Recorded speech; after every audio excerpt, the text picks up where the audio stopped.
Well, statistically speaking, marriages or long-term relationships that go the distance, the one thing they all have in common is they're having sex at least 2 to 3 times a week on average. When it falls below two a week, then you typically run into trouble because you got to have intimacy in the relationship. And if there's a lack of physical intimacy, there's going to be a lack of emotional and mental and spiritual intimacy. So you gotta have it. And the longer you're together, especially for us guys, is that it's common for a lot of people to fall in the pattern where it's like every other week they're having sex, especially have kids or whatever. It's like a twice a month thing. Yeah.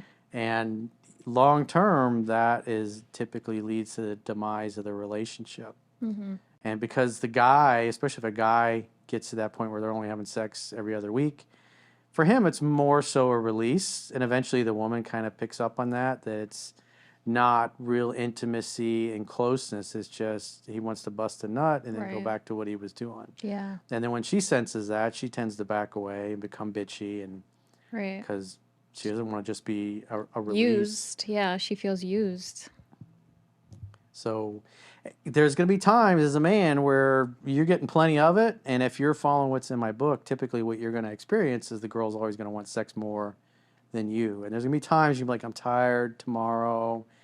It's just beat up your girl's pelvis and give her a good happy finish even when you don't feel like it.